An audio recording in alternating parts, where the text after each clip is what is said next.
Good morning, everyone. Online class audible, visible?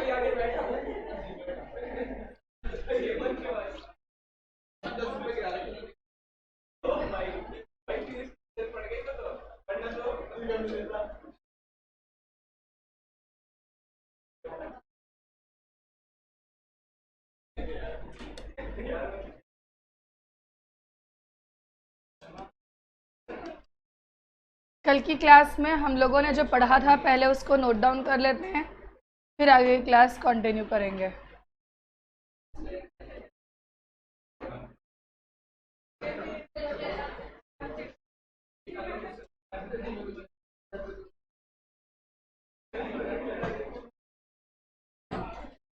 कल की class में हम लोगों ने बेंचमार्किंग का टॉपिक शुरू कर रखा था। बेंचमार्किंग क्या होता था? बेंचमार्किंग एक अप्रोच थी जिसके अंदर हम लोग क्या करते थे, बेसिकली कंपेयर करते थे अपने प्रोसेस को with that of the others. Compare करके हम लोग क्या कर रहे थे, गैप को आइडेंटिफाई करते थे, और गैप आइडेंटिफाई करने के बाद उसको रिड्यूस या पॉजिटिव करने के लिए मेथड्स को अप्लाई करेंगे। यही हमने किस में पढ़ा था? बेंचमार्किंग के डेफिनेशन में देखा था।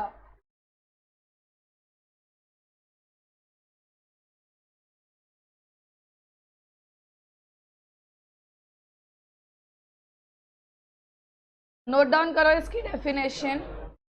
Benchmarking is an approach used to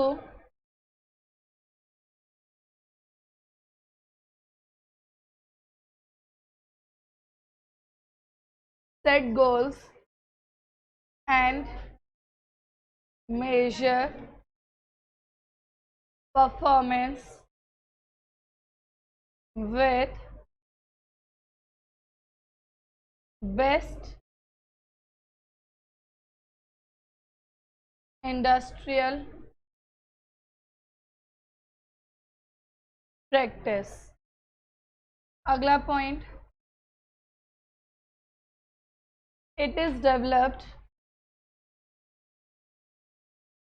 out of the need to have information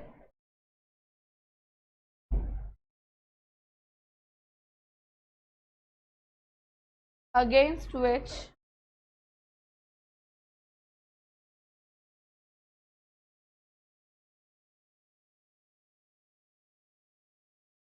performance measured।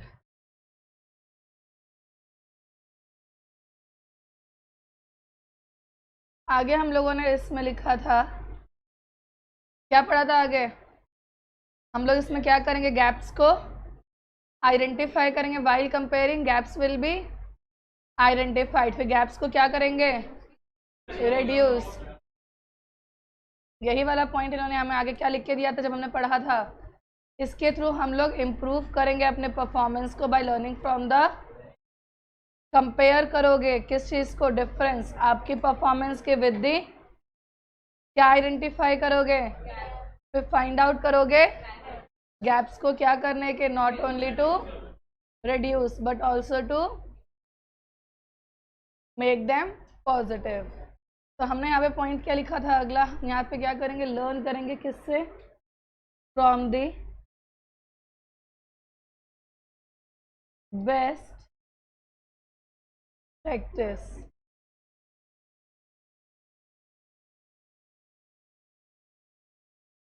Gaps are identified,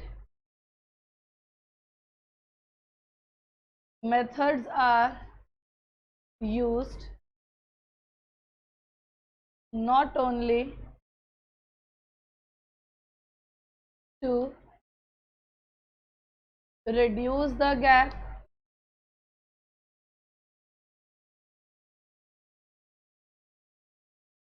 but also to make it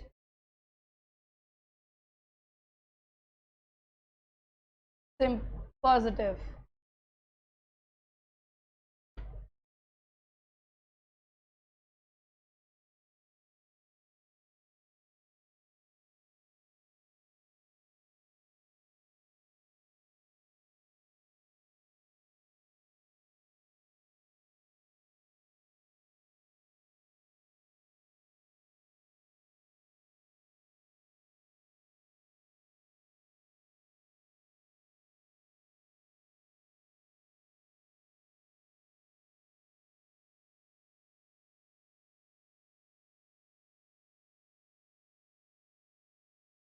noted.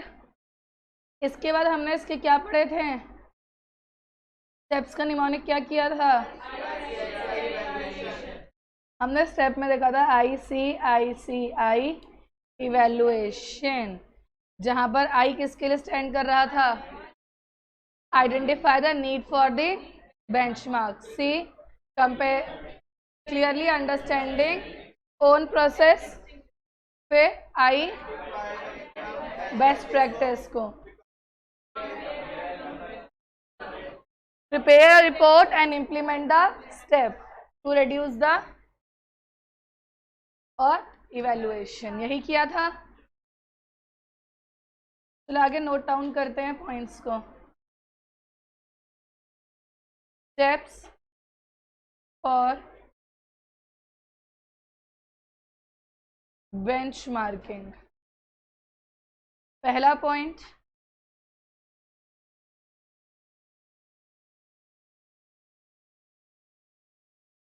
Identifying need for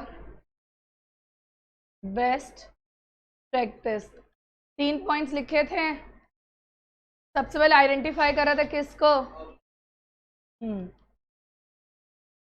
इसमें हम लोग आइडेंटिफाई कर रहे थे ऑब्जेक्टिव को, then type of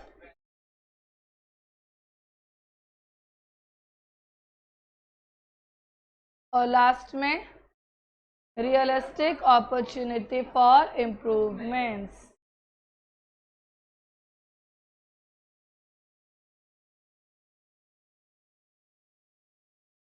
second point कौन सा देखा था, clearly understanding existing business process.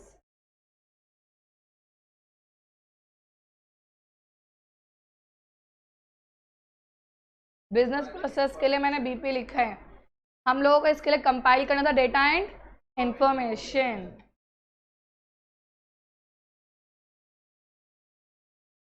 Bye compiling data and information, जिसके लिए आपको अलग अलग मेथड्स यूज़ करने थे, जैसे कि इंटरव्यूज़ लेना, विजिट करना और क्वेश्चनरी फिल करवाना, यही काम थे। फिर आपको आइडेंटिफाई करना था किसको, बेस्ट प्रैक्टिस। ये best practice with in the और आउटसाइड ऑफ द ऑर्गेनाइजेशन हो सकती थी, इधर विद इन और आउटसाइड द ऑर्गेनाइजेशन। फिर अगला पॉइंट कौन सा था? Compare own process with that of others.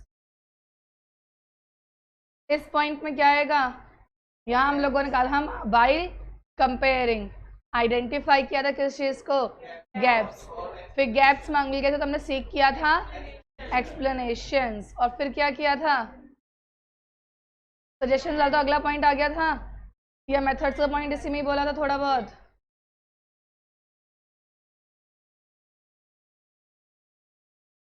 हाँ ठीक है, यहाँ पे हमने कौन सा पॉइंट लिखा था? While comparing gaps are identified. फिर हमने क्या किया था? एनालिसिस किया था of gaps and seek for explanation. Fifth point क्या था? प्रिपेयर करनी थी रिपोर्ट एंड कंपेयर करनी थी, इम्प्लीमेंट करना था एक्शंस या फिर स्टेप्स को टू रिड्यूस द गैप। क्या लिखा था अगला point? Prepare a report, implement the step to close the gap.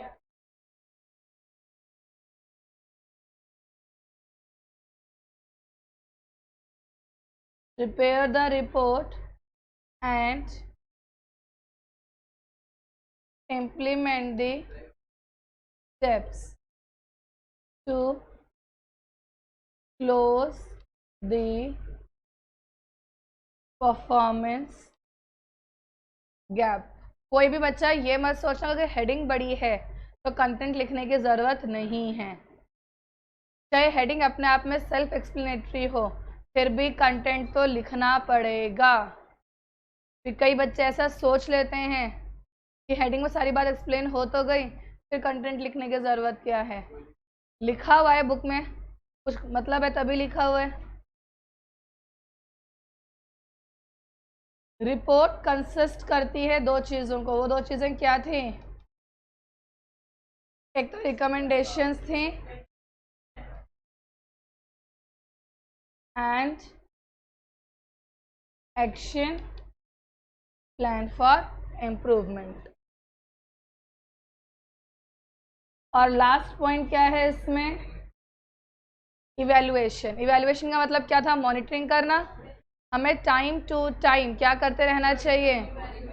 Evaluate करना चाहिए आपकी परफॉर्मेंस को with respect to the improvement या बेंचमार्क जो आपने सोचा था, और फिर आपको अपने बेंचमार्क को रीसेट भी करना है in the light of change in. अगर कंडीशंस बदली हैं तो बेंचमार्क भी चेंज करना पड़ेगा। कहाँ तक लिख लिया? थर्ड पॉइंट तो पूरा लिख लिया ना?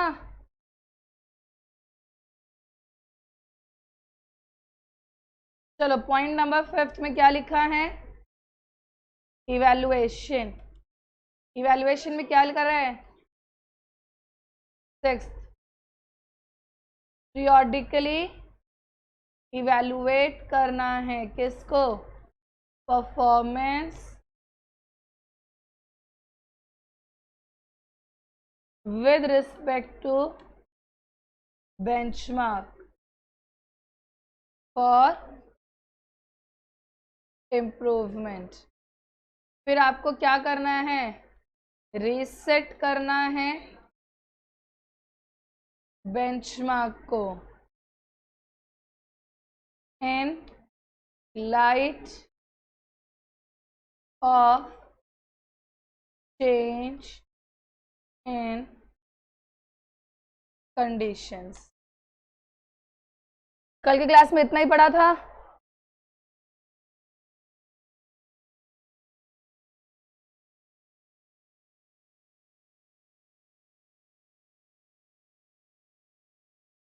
लाइन रीड कर समझो क्या करना, कहने की कोशिश कर रहे हैं। लाइन एक बार रीड कर, क्या कहने की कोशिश कर रहे हैं।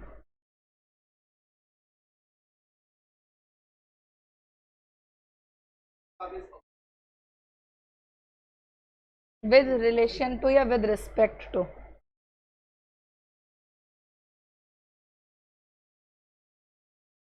Done everyone?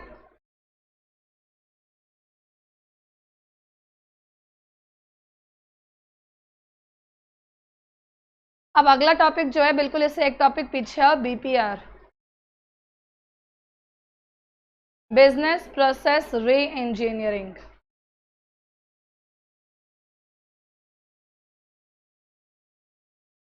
बीपीआर और बेंचमार्किंग दो बड़े टॉपिक है इसके अंदर।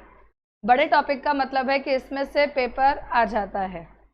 वैसे मई 2022 में बेंचमार्किंग का टॉपिक आ चुका है, तो इस बार आने के चांसेस थोड़े कम हैं। बाकी सब तुम्हारी किस्मत है। क्वेश्चन तो जल्दी रिपीट होता तो नहीं है।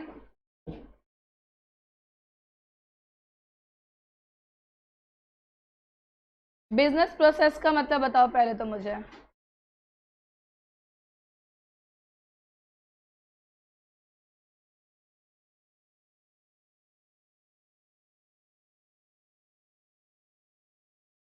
क्लास, बिजनेस प्रोसेस का मतलब बताओ।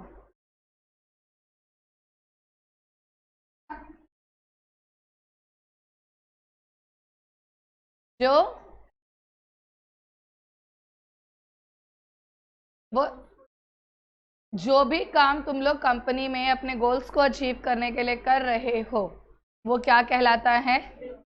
Business process. कोई भी एक्टिविटी या कोई भी प्रैक्टिस जो आप कर रहे हो कंपनी के अंदर, कंपनी के गोल्स की तरफ जाने के लिए। अगर मैंने बोला आप लोगों ने सेल्स के स्टेप्स भी किए हैं, जैसे कि आपने सेल्स का ऑर्डर लिया है, प्रोडक्ट को पैक किया है, उसको फिर डिस्पैच किया है, तो ये सारे के सारी चीज़ें भी एक तरीके से एक्टिविटीज़ हैं जो आप परफॉर्म कर रहे हो कंपनी को उसके गोल की तरफ लेके जाने के लिए। आपने कंपनी में R&D का काम किया, कंपनी में अकाउंट्स का काम हो रहा है, ये सब भी कंपनी की क्या है? एक्टिविटीज़ या प्रोसेस हैं जो परफॉर्म हो रहे हैं ताकि कंपनी में उनका गोल पूरा किया जा सके। समझ में आई बात? तो इसको हम लोग क्या बोलते हैं? Business process. इसे बिजनेस प्रोसेस बोलते हैं। क्या बोलते हैं इसको? अब बताओ री इंजीनियरिंग किसको बोलते हैं? ड्रास्टिक चेंज लेकर आना। ओके, एक वर्ड होता है अपने पास, इम्प्रूवमेंट। क्या ये दोनों सेम बात है?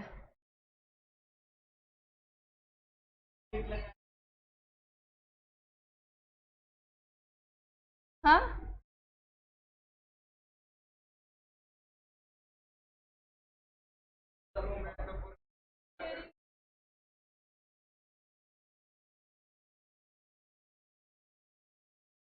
मतलब तुम लोग ये कहना चाहते हो कि इंजीनियरिंग में तुम पूरा चेंज कर देते हैं, इम्प्रूवमेंट में उसी काम के अंदर इम्प्रूवमेंट लेकर आते हैं।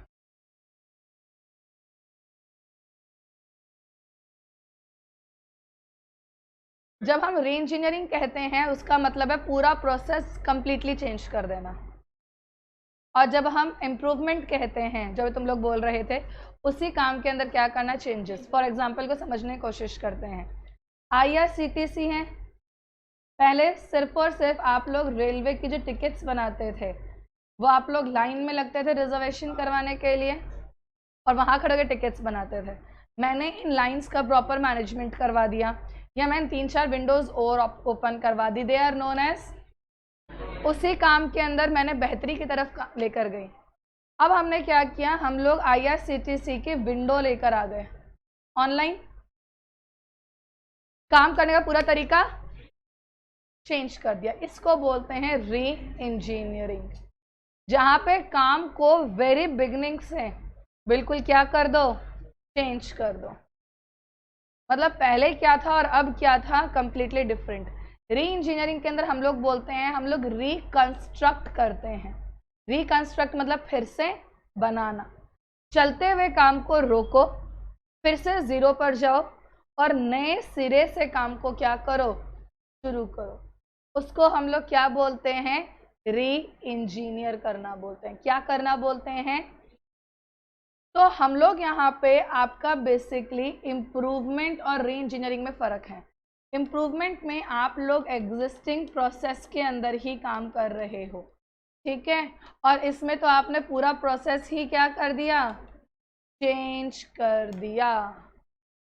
तो there is a fine line of difference between the two, और वो तुम्हारा क्या है, री इंजीनियरिंग, मतलब चलते हुए काम को कंप्लीटली रोक के नए तरीके से शुरू करना। क्लियर? और एग्जाम्पल भी इसका लिया जा सकता है। इससे पहले अकाउंट्स डिपार्टमेंट का काम लोग बही खाते लिखते थे हाथों से, फिर धीरे धीरे हम लोग किसकी तरफ पहुँचे, टैली की तरफ पहुँचे। इसी तरीके से पहले ऑर्डर आना या फिर गुड्स को डिस्पैच करना, मैन्युफैक्चरिंग करना, सारा काम हाथों से होता था। आज के टाइम पे पैकेजिंग तक कहाँ से होती है, मशीन से। ऑनलाइन क्लासेस भी कह सकते हो। पहले लोग एक एक काम हाथ से करते थे। इवन कंपनीज में अगर आप अमूल का बटर भी परचेज कर रहे हो तो पहले शायद उसकी पैकिंग भी हाथों से होती थी, पर आजकल क्या होते हैं, वो बड़े बड़े क्यूब्स बनते हैं, मशीन फटाफट कट कट कट काटा और मशीन ने उसको रैप किया और काम किया। ह्यूमन बीइंग तो अपना हाथ सिर्फ मशीन को चलाने के लिए लगा रहा है, वो प्रोडक्ट पे तो हाथ टच, तो ये काम करने का तरीका कम्प्लीटली क्या कर दिया, चेंज। और पहले यही सारा का सारा काम इंसान अपने हाथों से करता था। तो एक बात बताओ, जितना भी चेंज हुआ किसकी हेल्प से हुआ, टेक्नोलॉजी। किसने बोला था अभी, जितना भी हेल्प हुआ ये सबका सब किसकी हेल्प से हुआ, टेक्नोलॉजी, मतलब आईटी की हेल्प से हुआ, इंफॉर्मेशन टेक्नोलॉजी। कि टेक्नोलॉजी ही एक ऐसी चीज़ है जो हमारे समय को बचाकर, खर्चे को बचा के काम को ज़्यादा अच्छे से परफॉर्म करवा सकती है। टेक्नोलॉजी के अपने फ़ायदे भी और अपने नुकसान भी है। तो यही वाली बात हमें यहाँ पढ़ाई गई है। सबसे पहला पॉइंट जो हम लोगों को यहाँ समझाया गया वो तो ये समझाया गया बिजनेस प्रोसेस क्या होता है। फिर ये बताया गया कि कौन से बिजनेस प्रोसेस को री इंजीनियरिंग करते हैं। ये कुछ ऐसी बात है जो हमें खाली MCQ के लिए पढ़नी है। हमारा मेन मुद्दा तो what is business process, what is business process री इंजीनियरिंग से शुरू होगा, BPR से। अब एक बात बताओ, क्या कंपनी के अंदर तुम्हें क्या लगता है कि सारी की सारी एक्टिविटीज़ पे BPR लगाया जाता होगा या सिर्फ कोर एक्टिविटीज़ पे? Core activities. कंपनी में आज के टाइम पे बहुत सारी ऐसी एक्टिविटीज़ है जिनको कम्प्लीटली चेंज, उसमें सिर्फ इम्प्रूवमेंट लेकर आई गई है। उसमें हमने बिजनेस प्रोसेस मैनेजमेंट या बिजनेस प्रोसेस इम्प्रूवमेंट किया है, बिजनेस प्रोसेस री इंजीनियरिंग नहीं किया है। बात समझ में आ रही है? पक्का? कॉन्सेप्ट समझ में आया क्या बोल रहा है? अब देखो यहाँ पे सिंपल सा पॉइंट लिखा है, एक एग्जांपल के साथ पॉइंट को शुरू किया गया है। तो यहाँ पे बाइंग द टिकट, खरीदना पहले एक सिंपल प्रोसेस होता था। लॉजिस्टिक का मूवमेंट वगैरह हो गया, अब तुम आज टाइम पे ट्रैक कर सकते हो कि इवन आपको लॉजिस्टिक कहाँ पहुँचे, ये सब चीज़ें पहले पॉसिबल नहीं थी।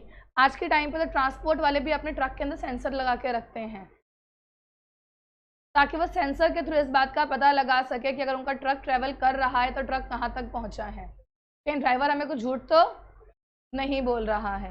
पहले कुछ पता नहीं चलता था, पर आज के टाइम पे सारी चीज़ें पॉसिबल है। और इसी बात को समझाते हुए मेरी पहली बात एग्जांपल्स ख़त्म करने के बाद क्या शुरू हुआ है, बिजनेस प्रोसेस। बिजनेस प्रोसेस क्या बोला गया है, एक प्रोसेस है, set of logically related task और oriented toward achieving the specified outcomes. वो एक्टिविटीज़ जो ऑर्गेनाइजेशन के गोल को अचीव करने की तरफ परफॉर्म करी जा रही है उसको हम लोग क्या बोलते हैं, बिजनेस प्रोसेस बोलते हैं। क्या बोलते हैं?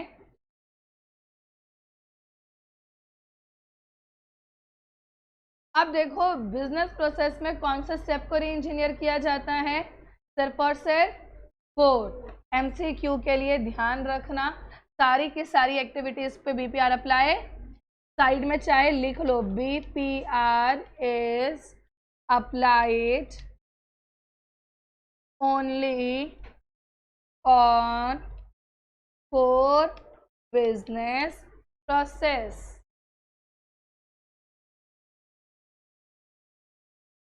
अब देखो इस बात को इन्होंने क्या लिखा है, इस बात के लिए इन्होंने लिखा है कि some process turn out to be extremely critical. से क्या कहना चाहते हैं, इंपॉर्टेंट या कोर।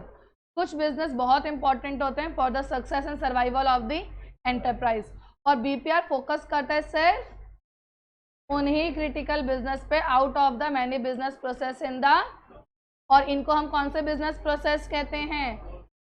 कोर बिजनेस प्रोसेस वो बिजनेस प्रोसेस होते हैं जो ज़्यादा वैल्यू क्रिएट करते हैं टू अचीव कॉम्पिटिटिवनेस। तो core process are the critical, यही बात ऊपर से बोलते जा रहे हैं। तो इन शॉर्ट हम समझ गए बीपीआर सिर्फ किस पे अप्लाई होगा? कोर बिजनेस प्रोसेस पे अप्लाई होगा, किसी और पे अप्लाई। अब देखो हर कंपनी के लिए कोर का मतलब अलग होता है, बट ऑब्वियस अब हमें इस बात को समझाने के लिए बताया हुआ। तुम खुद सोचो, अगर कोई एफएमसीजीसी प्रोडक्ट है आपका, तो कोर प्रोडक्ट क्या है उनके लिए? कोर इज मार्केटिंग, क्योंकि हर एक प्रोडक्ट एक जैसा है आपका, हर एक प्रोडक्ट एक जैसा है।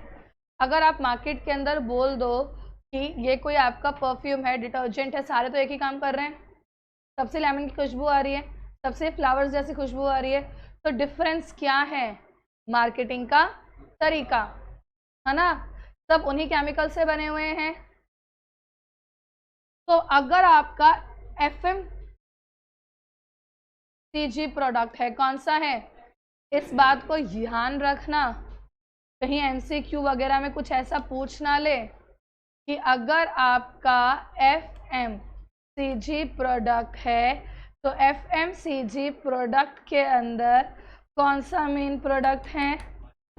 मार्केटिंग का।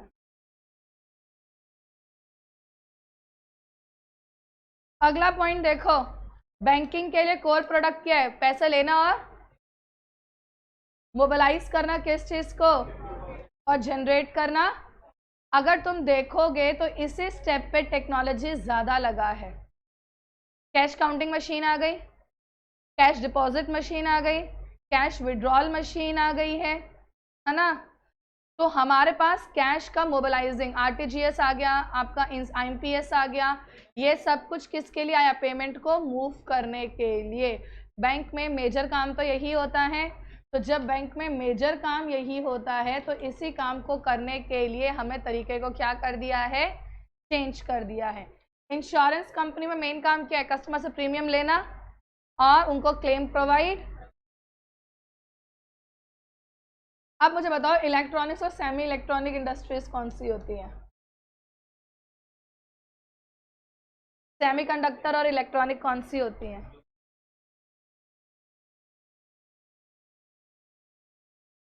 क्या बनाती हैं?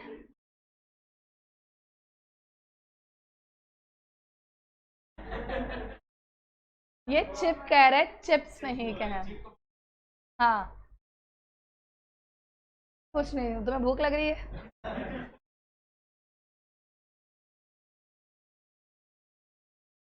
चलो, उन्हें हम बोलते हैं सेमी कंडक्टर या इलेक्ट्रॉनिक्स। एक बात बताओ, इन कंपनीज के अंदर मेन यही है कि नए नए प्रोडक्ट्स को लेते आते रहें। तो मेन क्या है इनके लिए? नया प्रोडक्ट डेवलपमेंट। आप हम लोग देखते होंगे ये लोग जितने नए प्रोडक्ट्स लेकर आ रहे हैं, हर एक प्रोडक्ट जो होता है दूसरे से हमेशा क्या होता है? बेहतर होता है, ज़्यादा इफेक्ट्स के साथ आता है। तो इसको हम लोग क्या बोलते हैं? New product development. हमारी शरारत पूरी हो गई है, कुछ बाकी बच गया अभी करना? तुम्हारे पीछे तुम्हें ही बोल रही हूँ मैं। हाँ, तुम्हारे लग रहा है कि तुम्हारा कुछ बाकी रह गया अभी शरारतें करने में।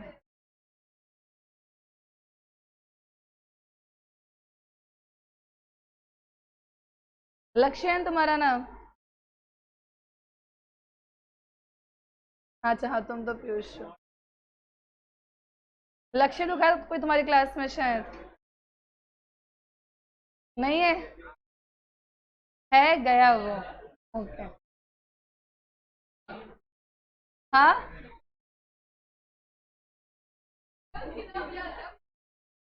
अब कुछ कुछ नाम याद रह जाते हैं। हाँ, जैसे हेमंत का, आशुतोष का याद रह गया एक, दिया और रिया याद रह गई। वो कृष्णा है, उसके मैसेजेस आते हैं इससे उसका याद है। वो डाउट्स पूछता रहता है क्योंकि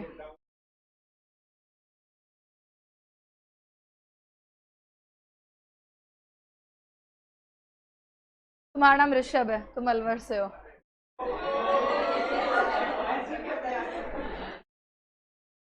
उस दिन अलवर में पूरा दिन बारिश आ रही थी ना, और जयपुर में नहीं आ रही थी। हाँ, ये दोनों दुख मना रहे थे इस बात का। तो कुछ कुछ बातें दिमाग में बैठ जाती हैं, जैसे उसका नाम बैठ गया उत्तम। गायब है वो आजकल, रात भर वेब सीरीज देख रहे, पढ़ाई त्याग दी उसने।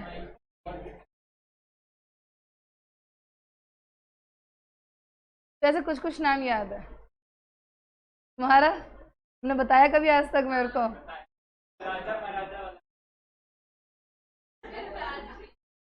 हाँ, राजश्री।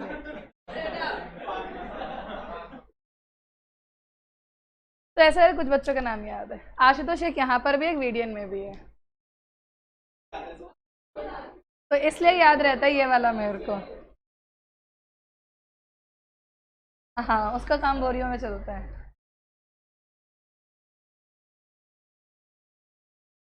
ओके,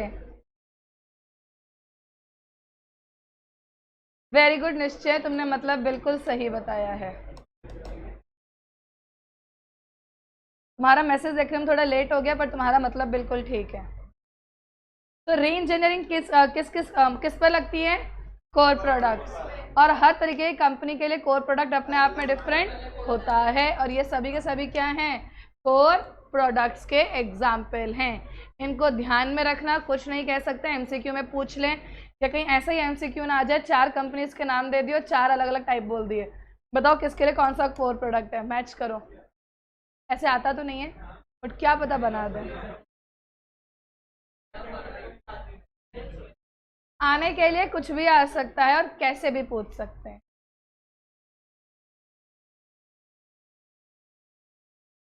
अब इसी बात को हमें थोड़ा बहुत समझाते हुए सीधा किसका कॉन्सेप्ट आ गया, और अब यहीं से अपना पेपर शुरू होता है। अभी बताओ बीपीआर के बारे में तुमने क्या समझा था? कौन बताएगा? बीपीआर क्या था? चलते हुए प्रोसेस को रोकना, है ना, फिर से रिकंस्ट्रक्ट करना चीज़ों को। हम लोग क्यों कर रहे थे? कॉस्ट को कम करने के लिए, टाइम को कम करने के लिए, स्पीड को बढ़ाने के लिए, क्वालिटी को और कस्टमर के सेटिस्फेक्शन को भी इन्हीं कामों के लिए हो रहा है ना। अब देखो डेफिनेशन को समझना ज़्यादा छोटी बड़ी डेफिनेशन नहीं, सिर्फ इतना सा पैराग्राफ है अपने पास में, ठीक है। बहुत सिंपल सी बात, अगर ये पैराग्राफ समझ में आ गया तुम्हारे आधे से ज़्यादा टॉपिक कवर हो जाएंगे, क्योंकि आधे से ज़्यादा टॉपिक्स में यही वाली बात तुम्हें घूम घूम के मिलती रहेगी सेम वर्ड्स के साथ में। तो बीपीआर अभी हमने क्या कहा? बीपीआर एक प्रोसेस है जिसमें तुमने एनालाइज और रीडिज़ाइन किया किसको? अपने काम को। कंपनी के काम को पहले तुमने एनालाइज किया, फिर तुमने उसको कंप्लीटली क्या किया? रीडिज़ाइन का मतलब क्या होता है? नए सिरे से काम को डिज़ाइन करना। ध्यान रखना बीपीआर में कंप्लीटली चेंज होता है, पार्शियल चेंज नहीं होता।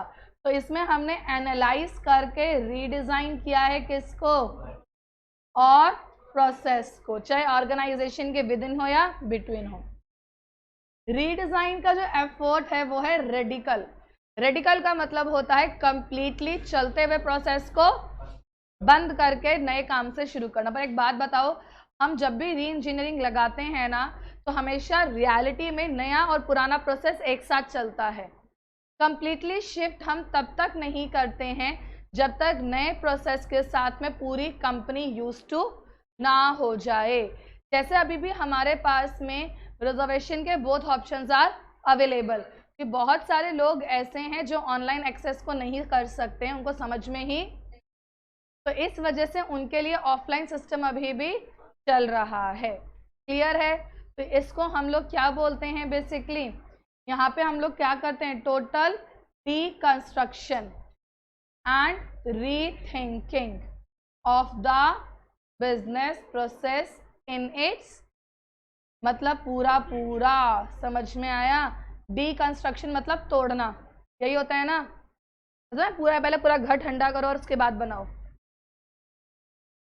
गिराना। अरे तोड़ना बोलते नहीं है, बोलते हैं अशुभ होता है इसलिए। जैसे दुकान बंद करना नहीं बोलते, बढ़ाना बोलते हैं, या मंगल करना बोलते हैं, वैसे। घर बनाना मतलब गर्म करना, तोड़ना मतलब ठंडा करना, है ना? ये भी सही है तुम्हारा। घर जाके बोलना मम्मी घर को ठंडा करके गर्म कर। इस बार घर जाओ ना, तुम घर पे रहते हो, पीजी में रहते हो, घर जाओ दिवाली पे बोलना पापा घर को ठंडा करे गर्म करते हैं।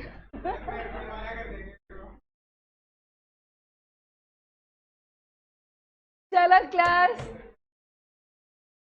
आगे बढ़ते हैं। एक्चुअली हम लोग ना बहुत सारे मतलब थिंकिंग है, मिथ मान लो चाहे, बट फॉलो करते जा रहे हैं। डांट सुनने से तो अच्छा है दो शब्द ही बोल दो, क्या फर्क पड़ता है। चलो, क्या चीज़ होता है बेसिकली? टोटल डीकंस्ट्रक्शन करना, मतलब चलते हुए काम को कम्प्लीटली रोकना और फिर से सोचना बिजनेस प्रोसेस को कम्प्लीटली कैसे चेंज किया जा सकता है। तो अभी तक मैंने क्या कहा, पहले एनालाइज करना है, रीडिज़ाइन करना है वर्क प्रोसेस को। जो चेंज आएगा वो कैसा आएगा? रेडिकल। कैसा आएगा? रेडिकल का मतलब क्या होता है? डीकंस्ट्रक्ट करके फिर से रीथिंकिंग करना किसी काम को। क्लियर है? ये हम क्यों कर रहे हैं, ऑब्जेक्टिव क्या है? ताकि आप ऑब्टेन कर सको क्वांटम गेन्स। क्वांटम मतलब बहुत सारा। क्यों कर रहे हैं इसको हम? ताकि हम अचीव कर सके। अभी हमने समझा था ये सारा काम करके गेन अचीव करेंगे in the terms of cost, output, quality, responsiveness of. हम लोग इसलिए करा, एक बात बताओ, खुद सोचो, जब हम लोग ऑनलाइन से ऑफलाइन आए, ठीक है, सॉरी ऑफलाइन से ऑनलाइन गए, तो टाइम बच गया। पहले सुबह सुबह 9 बजे जाके या 8 बजे जाकर रिजर्वेशन की लाइन में खड़ा करना पड़ता। तुमने शायद कभी देखा ओवर टाइम, या नहीं देखा तो पता नहीं, ठीक है। उसके बाद में ऐसा होता था, तुम फॉर्म लिए लिए हाथ में खड़े हो और आगे वाले लोगों को टिकट सेल आउट हो गई, तत्काल की विंडो खत्म हो गई, बंद भी हो गई और तुम्हारे हाथ में, और तुम सुबह 2 घंटे से लाइन में भी लगे हुए हो। तो इसलिए अभी भी पॉसिबल है कि तत्काल की विंडो वो 2 मिनट में बंद हो जाती है ऑनलाइन भी, अगर कोई ट्रेन बहुत जल्दी फास्ट फुल हो रही होती हो तो।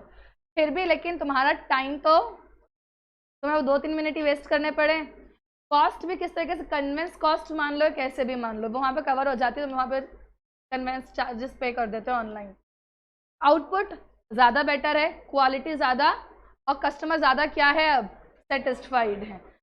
लास्ट मिनट भी कोई प्लान बनता है तो किसी को रेलवे स्टेशन जाने की ज़रूरत, घर बैठे बैठे आराम से अपनी टिकट बना सकते हो। अब देखो यहाँ पे करा क्या इन्होंने, अब हमने इस प्रोसेस को जब चेंज किया तो हमने एक नया प्रोसेस लेकर आए, जिसको हमने काम को बहुत ज़्यादा क्या कर दिया, सिंप्लीफाई कर दिया। जो भी नॉन वैल्यू एडिड एक्टिविटीज़ थी वो सब हमने क्या कर दी, हटा दी। नॉन वैल्यू एडिंग एक्टिविटीज़ का मतलब होता है जैसे कि आप टिकट बनाने के लिए बार बार डिटेल्स को भर रहे हो, आपका एक बार डिटेल सेव हो गई, बाद में उसी डिटेल को क्लिक किया और काम कर दिया, है ना। ऐप पे तो यही होता है। तो इन्होंने यही बोला है, इनका जो रीडिज़ाइन एफर्ट है उसका एम है क्या करना, सिंप्लीफाई करना। स्ट्रीमलाइन का मतलब होता है designing, simplifying and designing a process, जहाँ पे एलिमिनेट कर रहे हो ऑल रिडंडेंट। रिडंडेंट मतलब जो डुप्लीकेट हो रहे हैं, मतलब जो बार बार परफॉर्म हो रहे हैं, एंड नॉन वैल्यू एडिंग, जो सारे के सारे स्टेप्स किसी काम के तो उनको हमने क्या कर दिया, एलिमिनेट।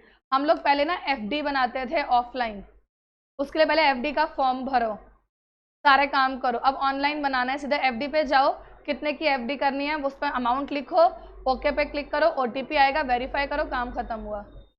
फॉर्म भरने की ज़रूरत, बैंक के पास जब डिटेल पहले से है, केवाईसी डॉक्यूमेंट पहले से, तो बार बार देकर फ़ायदा। तो आप नेट बैंकिंग से काम करें तो आपकी डिटेल्स ऑटोमेटिकली उसने आपके अकाउंट से ले ली, है ना। तो यहाँ पर इसने एलिमिनेट कर दिया किस चीज़ को, redundant and non value adding activities और स्टेप्स को।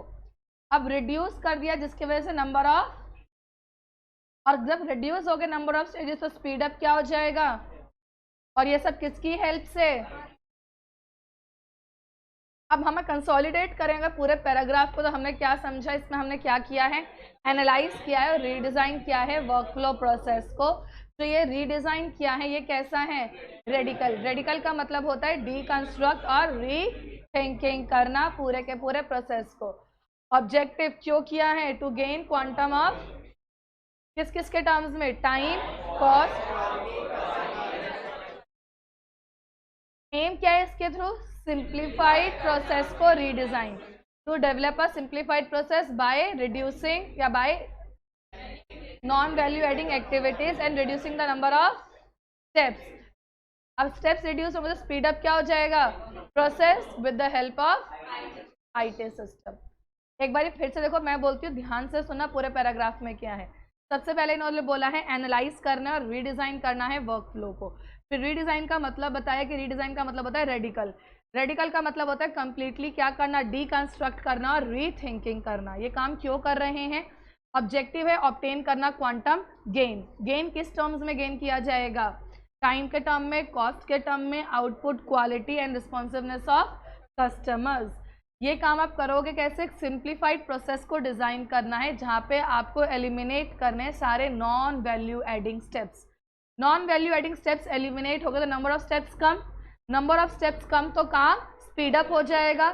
किसकी हेल्प से हुआ है? सारा आईटी सिस्टम के हेल्प से हुआ है। बात समझ में आई? पक्का? हेडिंग डालो बीपीआर की, डेफिनेशन स्टार्ट करते हैं। ये डेफिनेशन आज की क्लास में लिखेंगे, बीपीआर का अगला टॉपिक कल पढ़ेंगे क्या होता है।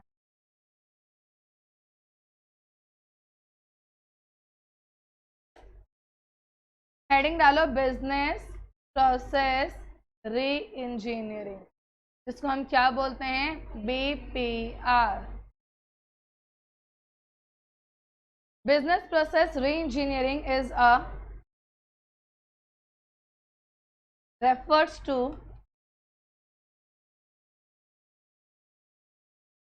analysis and redesign of work flow. Redesign process is redesign efforts are, जहां रेडिकल का मतलब क्या था? डेट इज डीकंस्ट्रक्शन करना एंड रीथिंकिंग करना आपके प्रोसेस को एंटायरली। अगला पॉइंट ये क्यों किया था? Objective to obtain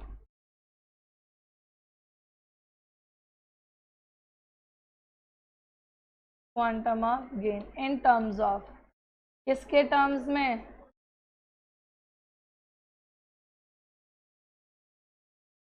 output, time, cost, quality and customer responsiveness.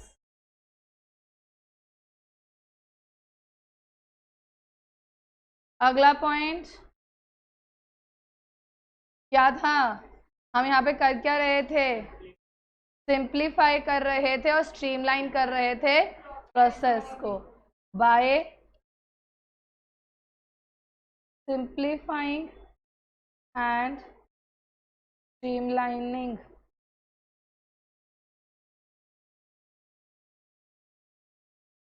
Process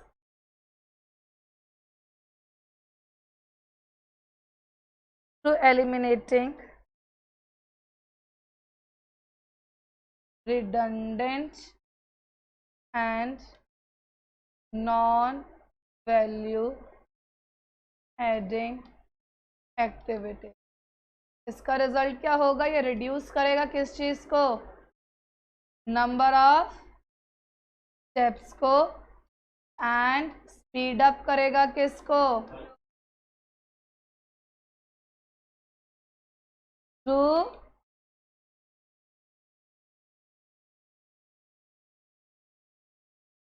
IT system. Clear है बात?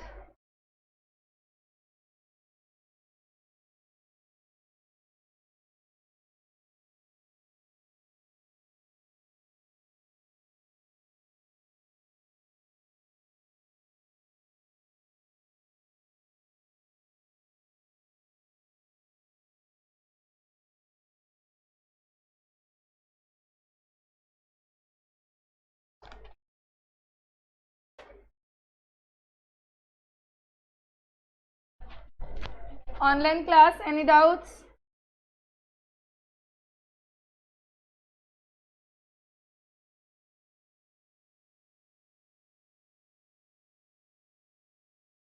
रिडंडेंट का मतलब होता है